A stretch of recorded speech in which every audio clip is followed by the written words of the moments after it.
Good morning friends. आज हम करेंगे अपना लेक्चर नंबर 3, जिसमें हम पढ़ेंगे कुछ प्रॉपर्टीज़ ऑफ फ्लूइड, जो कि surface tension, concept of surface energy and capillary effect.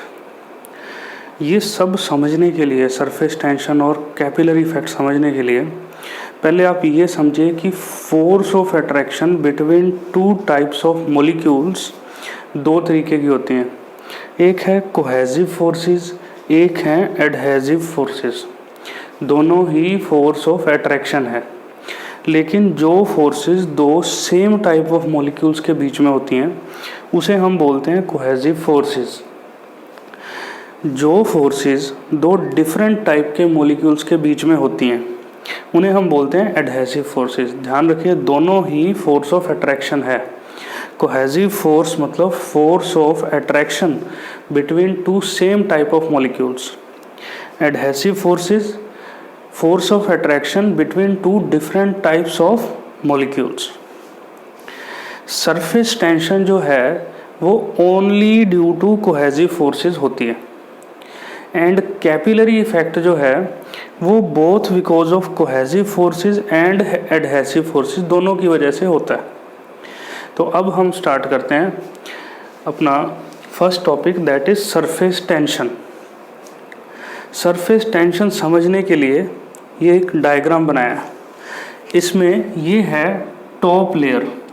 Top layer में कोई भी एक मॉलिक्यूल ले लिया जिसका नाम है A, at surface molecule A. Middle layer पे एक पार्टिकल या मॉलिक्यूल ले लिया जिसका नाम है बी। अब हम देखते हैं इस बी मॉलिक्यूल को हर साइड से फोर्स ऑफ अट्रैक्शन लग रही है, जो कि बैलेंस्ड है, हर साइड से इक्वल फोर्स ऑफ अट्रैक्शन लग रही है। इस मॉलिक्यूल को जो दूसरा वाटर का मॉलिक्यूल वो अट्रैक्ट कर रहा है, दोनों सेम टाइप ऑफ मॉलिक्यूल्स हैं, दैट इज कोहेसिव फोर्स। लेकिन अगर आप ये सरफेस मॉलिक्यूल देखें ए, इसके ऊपर जो नेट फोर्स है वो डाउनवर्ड लग रही है, that is unbalanced cohesive force की वजह से सरफेस के ऊपर एक टेंशन आ जाएगी, नेट टेंसाइल फोर्स। इसे हम बोलते हैं surface tension.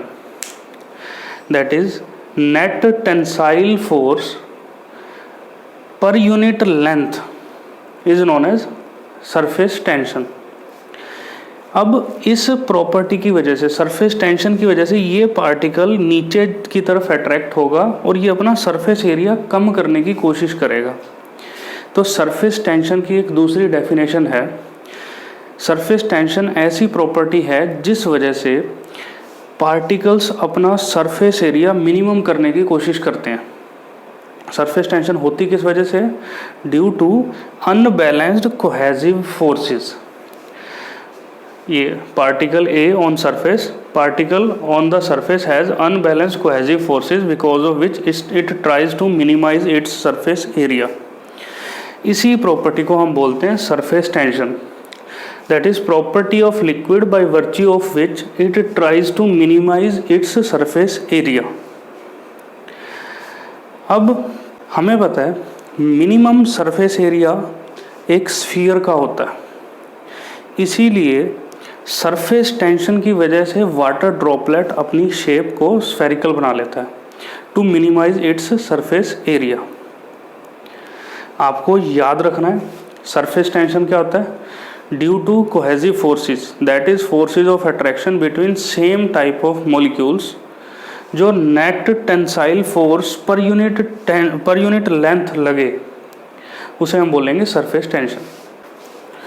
Now our first problem which is water droplet analysis और एयर बबल एनालिसिस।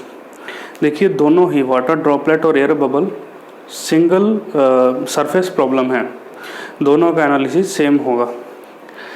ये मान लीजिए हमारी एक वाटर बबल है, इसके एनालिसिस करने के लिए इसके ऊपर दो फोर्सेस लग रही हैं, एक तो सरफेस टेंशन लग रहा है, एक प्रेशर लग रहा है। सबसे पहले हम देखते हैं surface tension, that is a. आप मान लीजिए सरफेस टेंशन अभी हमने देखा था लेक्चर में। सरफेस टेंशन क्या होता है? Force per unit length. अब ये सरफेस टेंशन एक्ट कहाँ करेगी? लेंथ पे, जहाँ जहाँ उसे सरफेस मिल रही है। इस तरह पेरीमीटर पे ये बबल है, बबल का पार्ट करके देखिए सरफेस टेंशन कहाँ लग रही है? इस तरह से पेरीमीटर पे।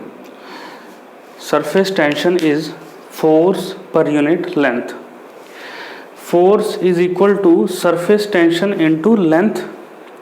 तो हम ये लेंथ की वैल्यू पुट कर सकते हैं perimeter, that is 2 pi r. मेरा फोर्स आ गया सिग्मा इनटू 2 पाई आर। अब आप देखिए जो दूसरी चीज़ दूसरा इस पे लग रहा है प्रेशर। आप ऐसे देखिए, अगर pressure inside is equal to pressure outside होता तो सरफेस बनती प्लेन, लेकिन एक्चुअल में सरफेस है इस तरह से। इसका मतलब pressure inside is greater than pressure outside.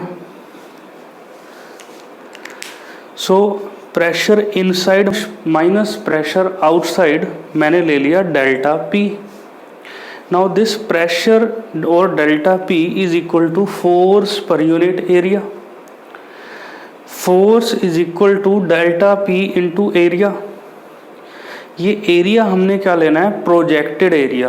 Projected area मतलब अगर ये मेरा एक स्फीयर है तो इसका प्रोजेक्टेड एरिया क्या हो जाएगा? Circle, that is pi are square. अब हम कंपेयर करेंगे part A and part B को। Force is equal to force करते हैं। पहले में फोर्स क्या आया था? Sigma into 2 pi R. दूसरे केस में delta P into pi are square. इसको सॉल्व करने के बाद हमारे पास वैल्यू आ रही है delta P is equal to 2 sigma by R. ये आ गई हमारी प्रेशर डेल्टा पी की वैल्यू।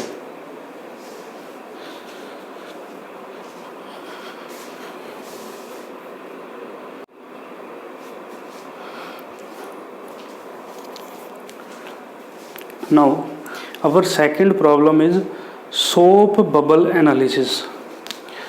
देखिए सोप बबल में क्या आ जाएगा? आपको बस इतना ध्यान रखना है कि सोप बबल जो है वो डबल लेयर प्रॉब्लम है। डबल लेयर प्रॉब्लम कैसे? वाटर ड्रॉपलेट में एक सिंगल सरफेस बनती है, लेकिन सोप के केस में डबल लेयर्स बनती हैं। This is outside layer and this is inside layer. अब मैं सोप बबल के लिए प्रॉब्लम सॉल्व कर रहा हूँ। पार्ट बी बिल्कुल सेम रहेगा, that is delta P is equal to p inside minus p outside is equal to force per unit area. और ये प्रेशर किस पे लगेगा? प्रोजेक्टेड एरिया पे। प्रोजेक्टेड एरिया, अगर स्फीयर का हम प्रोजेक्टेड एरिया देखें तो वो क्या आएगा? सर्कल। तो फोर्स कितना आ जाएगा? Delta P into pi are square. लेकिन पार्ट ए में अब क्या हो गया? अब ये अंदर एक और लेयर आ गई, तो इस तरह से हम बोलेंगे force is equal to sigma into length. लेकिन अब ये लेंथ कितनी हो गई? डबल। तो यहाँ पे मैं क्या कर दूंगा? इंटू 2। अब same comparing A and B. Force is equal to force. Force हमारी कितनी हो गई थी? Sigma into 2 pi r into 2। ये प्रेशर हमारा सेम रहेगा। Delta P is equal to, that is soap bubble के केस में delta P is equal to 4 sigma by r. आपको याद रखनी है ये दोनों बातें।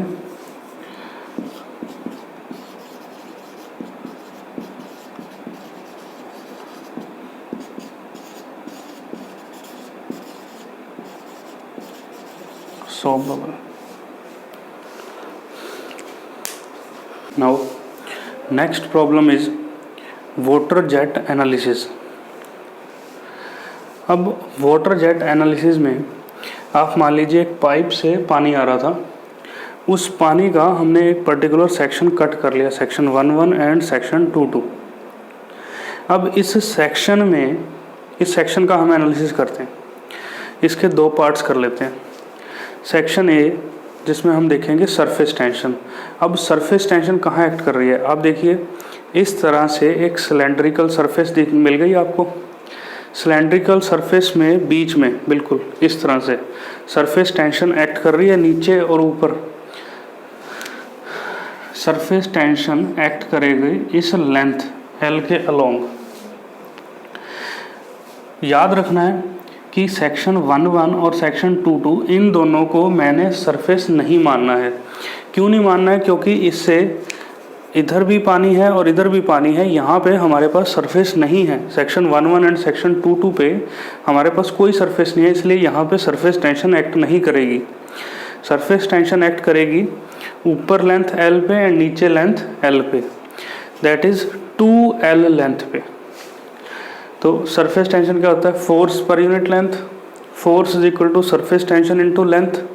सरफेस टेंशन लेंथ में कितनी ले लूँगा, 2L, L ऊपर एंड L नीचे। अब मैं बात करता हूँ प्रेशर की। एक आप सिलेंडर एज्यूम कीजिए, सिलेंडर के अंदर प्रेशर एक्ट कर रहा था, तो प्रोजेक्टेड सरफेस क्या होगी, रेक्टेंगुलर। अब प्रेशर क्या होता है, force per unit area. Force क्या हो गया, प्रेशर इनटू एरिया। अब एरिया क्या होगा, जो फोर्स लग रही होगी, अगर मान लो ये सिलेंडर होता, सिलेंडर में जो प्रेशर एक्ट कर रहा होता वो किस सरफेस पे करता है, एक रेक्टेंगुलर सरफेस पे। उस रेक्टेंगुलर का एरिया कितना हो गया, L इंटू में 2R। एरिया की मैंने वैल्यू पुट कर दी। अब हम कंपेयर करते हैं part A and part B को। Force is equal to force करेंगे delta P into area, that is 2R into L। Surface tension है सिग्मा इंटू 2L। तो यहाँ से सोल्व करके डेल्टा P कितना हो गया, सिग्मा बाय R। तो ये था हमारा वाटर जेट का analysis. Next is surface energy. देखिए एक बात तो आपको याद रखनी है कि surface energy is equal to surface tension into area. अब हम देखते हैं इसका प्रूफ। सबसे पहले एनर्जी क्या होता है, energy is equal to work done. अब सरफेस एनर्जी का क्या मतलब है, कोई भी सरफेस बनाने के लिए मैंने जो वर्क डन किया वो वर्क डन उसकी सरफेस में in the form of energy store हो गया। जैसे कि पहले डेफिनेशन देखते हैं, amount of work done to form a surface और film which is stored in that surface in the form of energy is known as surface energy. अब एक एक्सपेरिमेंट देखिए, हम एक सरफेस बनाएंगे जिसमें ये 3 साइड फिक्स्ड हैं और एक ये मूवेबल साइड है। इस तरह से मैं इसको मूव कर रहा हूँ विद फोर्स F। अब वर्क डन क्या होता है, force into displacement. Force F लग रही है और डिस्प्लेसमेंट जो इसमें आ रहा है इसको हम मान लेते हैं x। Work done is equal to force into displacement, that is x। Surface tension क्या होता है, अभी हमने देखा surface tension is equal to force per unit length. अब इस केस में लेंथ क्या कंसीडर करना है वो देखिए। अगर मैं इस तरह से एक फिल्म बनाऊंगा, इस फिल्म के इस साइड भी सरफेस है और नीचे भी सरफेस है, यानी दोनों साइड पे सरफेस एग्जिस्ट कर रही है। जब दोनों साइड पे सरफेस एग्जिस्ट कर रही है तो मैं ये लेंथ L ना लेके अब 2L लूँगा। Force is equal to surface tension into length, length is equal to 2L। Now surface energy is equal to work done, work done is equal to force into displacement, and this displacement force is equal to surface tension into में length, length is equal to 2L। अब देखिए आगे, surface tension को as it is रहने दीजिए। 2L into x क्या बन गया, अब देखिए लेंथ इंटू एक्स एरिया, यानी एरिया इस साइड वाला भी और एरिया दूसरी साइड वाला भी। इससे हमने प्रूफ कर दिया कि surface energy is equal to surface tension into area. आपको सरफेस एरिया लेना है। ध्यान रखिए इस केस के अंदर सरफेस जैसे ये है, इसके इधर भी सरफेस बन रही है और ये भी सरफेस बन रही है, इसीलिए मैंने ये 2L लिया है। Now this question based on surface energy. Calculate the work done in splitting a big droplet into n small droplets of same dia. हमें गिवन क्या है, एक रेडियस कैपिटल R साइज़ की बिग ड्रॉपलेट जिसको हमने small n droplets में divide कर दिया और हमसे पूछा है कि कितना वर्क डन होगा। इसे कैसे सॉल्व करेंगे? आप मान लीजिए कि ये बिग ड्रॉपलेट है हमारी स्टेज 1 और स्मॉल ड्रॉपलेट्स हैं स्टेज 2। स्टेज 1 में जो मेरे पास एनर्जी अवेलेबल है is equal to E1। Stage 2 में जो मेरे पास एनर्जी अवेलेबल है इज इक्वल टू E2। मैं कुछ ना कुछ वर्क डन करके स्टेज 1 से स्टेज 2 में जाऊंगा। दैट इज़ इक्वेशन क्या आ गई, E1 प्लस में work done is equal to E2। Work done is equal to stage energy in stage 2 minus energy in stage 1। तो अब हमें बस E2 माइनस E1 की वैल्यू पता करनी है। देखिए E1 है सरफेस एनर्जी इन स्टेज 1। अभी हमने लेक्चर में देखा surface energy is equal to surface tension into area of surface. Spherical drop है तो स्फीयर का एरिया क्या होता है 4πr² एंड स्फीयर की volume 4/3πr³। Now sigma into में area is equal to 4πR²। Similarly E2 is equal to क्या हो जाएगा, सिग्मा इंटू 4πr²। अब E2 माइनस E1 जब हमने किया, sigma into 4R common, R² minus small r²।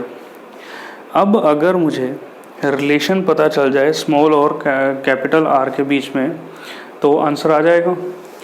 अब इन दोनों के बीच में हम रिलेशन निकालेंगे बाय यूजिंग वॉल्यूम। देखिए स्टेज 1 और स्टेज 2 में जाने से एनर्जी तो चाहे चेंज हो गई लेकिन वॉल्यूम इज़ सेम।